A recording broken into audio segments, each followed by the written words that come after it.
and gentlemen, look down.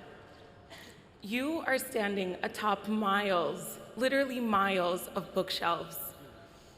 Beneath your feet are millions of books that stretch 5 floors underground and extend out into this yard. They are part of the Harry Elkins Widener Memorial Library, standing tall behind you. Thanks to the Harvard student tour guides, I've heard the story of Widener Library countless of times in passing while walking to class these last 4 years. Harry Widener was a great lover of books. So in 1912, he went to Europe on a book collecting expedition. Wanting to return to the US as fast as possible, he boarded none other than the Titanic. Sadly, he, along with the rare books he acquired, perished. His mother donated $2 million to have Widener Library built in his memory. But she was a bit skeptical that another rich donor would someday come and have the library changed. So she had one stipulation: not a brick, stone, or piece of mortar shall be changed. Since she refused additions to the outside face of the library, Widener had to be expanded deep underground to make room for its growing book collection. And for that reason, some have referred to Widener Library as the tip of the iceberg. This particular story has always stuck with me because of the unconventional direction of Widener Library's growth. It did not grow upward, it grew downward. If this library grew in proportion to its book collection, it could have been the tallest building on Harvard's campus. And yet, the grandeur of Widener Library is unseen to the outside world. Here at Harvard, where our dreams are big and our financial endowment is bigger, it became difficult to allow ourselves to grow in unconventional directions. We could only succeed in one direction, up. We raised our GPAs, accumulated extracurriculars, and secured internships. These successes were immediately apparent to our peers, employers, and graduate schools. If we ask ourselves why we chose Harvard, my peers will give varying answers.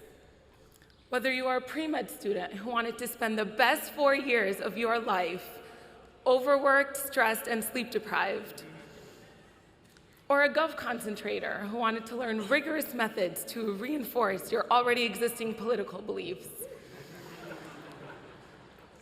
a social science major who wanted to impress your friends with terms like intersectionality, moral relativity, and socially constructed, or an economics concentrator who wanted to give back to the world in meaningful ways by going into consulting, investment banking, and consulting. Whatever the reason, it is because we all hoped at some point in our futures that Harvard would allow us to reach a certain level of success. There's an expectation that we will ascend after graduation. With a crimson H on our resumes, we will rise to the ranks of presidents, Nobel laureates, governors, Pulitzer Prize authors, and heads of state that Harvard has groomed for centuries. However, as we sit atop one of the largest collections of books in the world, we must remember that upward is not always the natural direction of growth. Success is not always visible. If we measure success internally, then that means the outside world will not see all our successes. And I am here to tell you that that is totally okay.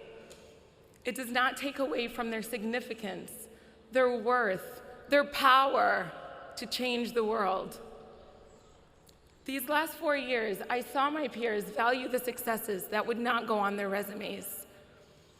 I saw PBHA volunteers spend hours beyond their duty mentoring high school students. I saw survivors engage the entire college community in a conversation on sexual assault. I saw my peers from all walks of life march through this yard proclaiming Black Lives Matter. I saw student groups hold vigils for victims of violence from all around the world, from Chapel Hill to Aleppo, from Baltimore to Beirut. We discovered morning prayers in Memorial Church, performed our hearts out in expressions in Gunguru, and gallivanted the world on Harvard's dime. These varying successes were often an invisible force behind the world of our visible achievements, but they were necessary. They were self-defined. They mattered. They helped us foster our compassion, kindness, and patience. They made us human. I think about what would have come of Harry Widener were it not for his untimely death. Would he have grown old as a bibliophile unknown to all but his family? Or would he have become a world-renowned book curator? Regardless, he succeeded in his lifetime, not because of a grand library in his name, but because he pursued what enlivened him until his last day. Back then, Harry's book collection probably meant little to the world, but it meant the world to him. Harry Widener was not a president or a Nobel laureate. He was a man who ardently admired books, and that was his success. The world will often reduce us to the sum of our external achievements. But just like Widener Library, they are just the tip of the iceberg. They are what the world sees, but not necessarily what the world needs. The world needs people who think tender thoughts, whose eyes softly illuminate when speaking of their careers, who leave the world better off than when they entered it. For most of us, doing so requires that we succeed in ways that are unseen to the outside world. So just remember, the glory of Widener Library does not stand in its towering pillars, but in the treasure that grew down beneath your feet. So let us go forth and grow in whichever direction that may be.